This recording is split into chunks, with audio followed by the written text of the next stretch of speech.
That awkward conversation at lunch. The traffic that made you late. Your partner's tone this morning. What if none of it was personal until you made it personal? There's a guided meditation at the end that shows you how to catch this happening in real time. Here's what we're exploring today. We literally invent the world we see through our imagination and interpretation. We're not victims of circumstances, but creators of our entire experience. This matters because it means we can change what we see simply by changing what we want to see, giving us complete power over our peace of mind. Think about Sarah for a moment. She's in a meeting when her boss says, "We need to talk later." Instantly, her stomach drops. She's getting fired. Her performance review was worse than she thought. She's in trouble. The rest of the day is consumed with anxiety, replaying every mistake. She can barely focus on her work. Her lunch goes untouched. She snaps at a colleague who asks an innocent question. When they finally meet, her boss wants to discuss her promotion. The same 3 words created an entire day of suffering that existed nowhere but in Sarah's imagination. Your mind is like a movie projector, constantly casting images onto the blank screen of reality. You think you're watching what's out there, but you're actually seeing what your projector is creating. The world isn't happening to you, it's happening through you, one frame of interpretation at a time.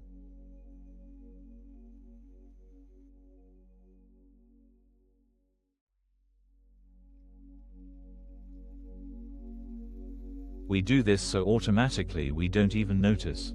Someone doesn't text back, they're mad at you. Your friend cancels plans, you're not important. The cashier seems short, you did something wrong. Watch how fast your mind writes the script. Remember Sarah, her boss's 3 words were completely neutral. "We need to talk later." That's it. No tone specified, no context given, no emotion attached. But her projector was already running.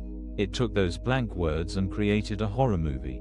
She spent 8 hours watching a film that didn't exist anywhere except in her own mind. This is what we do all day long. We're not responding to what happens, we're responding to the movie we're projecting about what happens. The traffic isn't making you angry. Your projection about what the traffic means is making you angry. Your partner's tone isn't hurting you. Your interpretation of their tone is hurting you.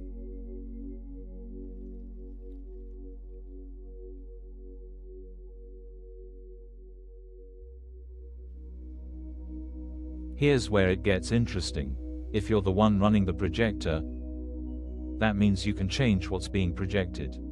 Not by positive thinking or pretending things are different than they are, but by catching yourself in the act of projection. Sarah could have noticed her stomach drop and thought, "Interesting. Look what movie I'm creating." She could have seen her mind spinning up all those disaster scenarios and recognized them as projections, not facts. The meeting would still happen. Her boss would still want to talk, but she wouldn't have spent 8 hours suffering over her own imagination. We think the world is doing something to us, but we're doing something to the world. We're constantly painting meaning onto neutral events, and then we react to our own painting as if someone else created it.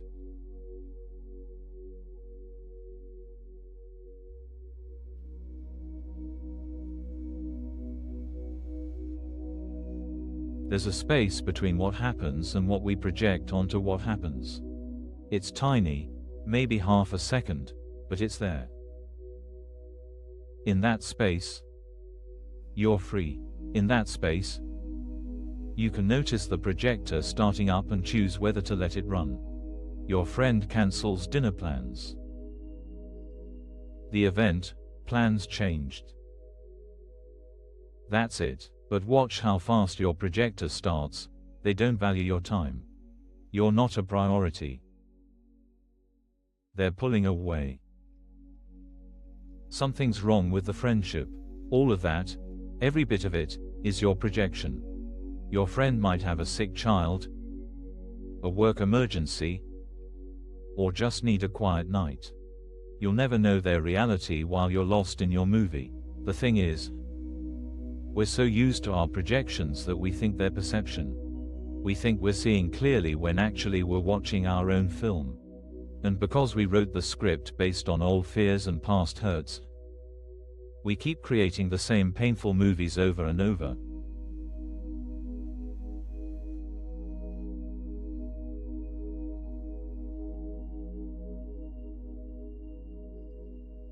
When you truly get that your mind is writing the story about everything that happens, you stop being at the mercy of your circumstances and start recognizing your role as the author of your own experience. This isn't about denial or magical thinking. Sarah's boss really did want to meet. Your friend really did cancel.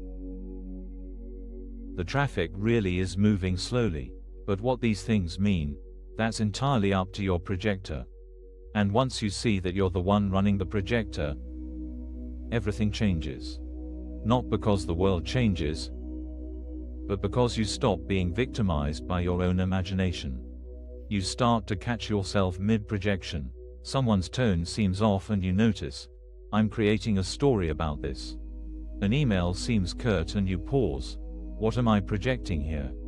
You recognize the feeling of your projector warming up, that familiar tightness, that quick interpretation, that instant meaning making, and you create a tiny space.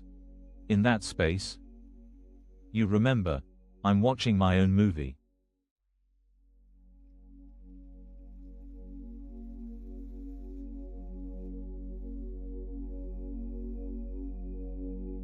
This is the gift hidden in every difficult moment, the recognition that you're not a victim of the world you see because you invented it.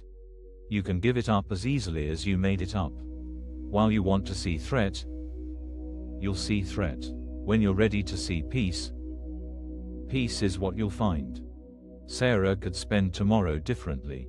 When her boss says those same words, or any words, she could notice her projector starting up and choose curiosity instead of catastrophe. She could recognize that she's the author of her experience, not its victim. The same events, completely different movie. This is what today's practice offers. The chance to catch yourself in the act of projection and remember who's running the show. You've been thinking the world was happening to you, but you've been happening to the world, one interpretation at a time. And if you're the one with the projector, you're the one with the power. Not power over others or events, power over your own peace of mind. Every moment becomes an opportunity to notice what film you're creating and ask yourself, is this the movie I want to watch?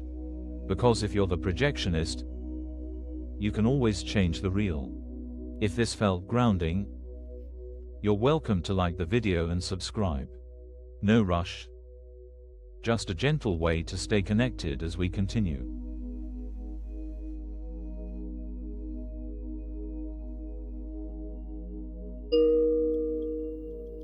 Find a comfortable position and let your body settle. No need to sit any special way. Just be comfortable. Let your breath find its own rhythm. No need to control it. Notice where you are right now. The sounds around you, the temperature of the air, the feeling of your body in this moment. Now bring to mind something from today. Something small that bothered you, maybe a comment someone made. Maybe something that didn't go as planned.